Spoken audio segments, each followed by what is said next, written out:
Hello, ladies and gentlemen. My name is Elias, as you might know, and today we're back again with another episode of the Philosophy Zone, the world's most known philosophy podcast. Today we have two philosophers, and they are going to discuss the death penalty and how different philosophical positions view it. We are going to discuss if it is moral or not, whether or not it should be introduced into society on a wider scale, and so on. On my right, we have Love Westerberg. He will be taking the position of consequentialism. And on my left, we have Ludwig. He will be taking the position of deontologism. Okay, now then, let's start off with Love's position. Love, can you explain the main ideas and concepts of your position? Yes, of course. Thank you, Elias. Now, the death penalty is for sure a very harsh punishment, but it does have a lot of advantages, and in the end is a good thing to have. Let's start with deterrence. If we can scare people off by killing the ones who kill others, then less people will commit crime in the first place. People are scared of dying, and therefore less people will commit crime. Okay, how can you support that point of view? Well, you see, the rightness and wrongness of an action is calculated by its consequences. Lying to your friends, for example, might seem wrong, but if you can lie to save someone's life, then it is a good thing to do. In this case, killing a criminal is considered right because of what it will lead to. The deterrence provided by the death penalty will offset the amount of people who die. And in other words, you kill a few killers in order to stop many others from becoming killers, therefore justifying the act of killing. Let me provide an example called the trolley problem. 5 people are tied to a train track and are about to be run over by a train. You can save them by switching to a train track to a different one. However, there is one man tied to that track. The dilemma here is, do you switch the track killing 1 but saving 5? The answer is of course yes. Saving 5 people is more important than the 1 person lost. And it's the same for capital punishment. Creating less criminals with deterrence is more important than saving the killers who already have killed someone. As long as the ends justify the means, then it is a good thing. Okay, one thing I want to ask you about is that you said as long as the consequences are good for oneself, it's a good action. If this is how your position views it, wouldn't the death penalty be bad/good depending on who you ask? If you ask the family of the criminal who got sentenced to death, they would probably be against it, while the family of a murder victim would probably be in favor of it. Whose consequentialism should we value over the other in that case? Interesting point. Now, there might be a collision there. However, this collision of values is not important. The different values, the values we should be most concerned about is the one of society.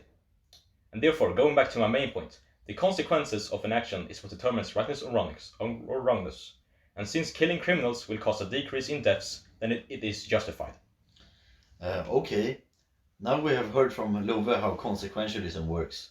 Now let's hear from Ludwig on his theory of deontologism. You see, Elias, capital punishment is the harshest punishment a man can give to another. It is the ultimate punishment that cannot be taken back. Despite all of this, though, as a deontologist, I believe that this ultimate punishment can still be justified, as some criminals has pushed a line, a boundary that they have passed, that no human should ever cross. And for those people, I believe death can be a just sentence. Yeah, okay, I understand.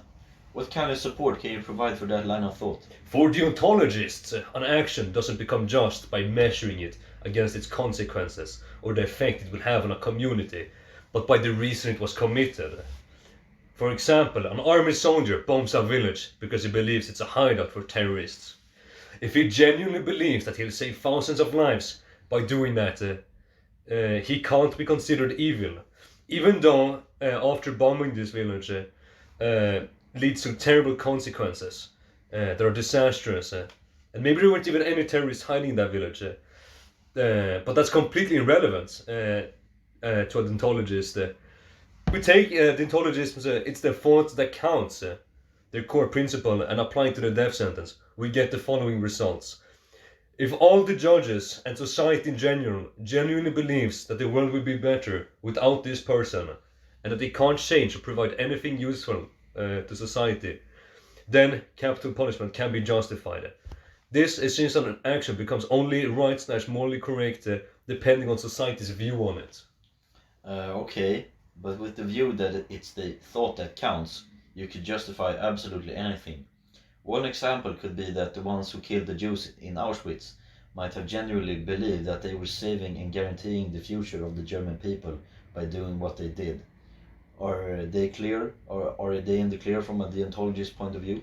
I would say that they are. It might sound a bit controversial, but I believe that if those guards at Auschwitz genuinely believed that they were doing the right thing and that they were saving and improving the lives of their countrymen, then they can't be considered morally wrong or evil in that case. Sure, their actions were horrible, and the consequences were disastrous. Millions of people died, but they still can't be considered evil because they believed that they were doing the completely right thing. They were merely following orders. Okay, now it's time to summarize both of these positions. First, we heard from how consequentialism views the death penalty. It can be described as if the consequences of an action is positive, then it is a just action, or simply the ends justifies the means. And that if the pros outweighs the cons in the question if a person should die or not, they should die. Then we heard how a deontologist might view the death penalty.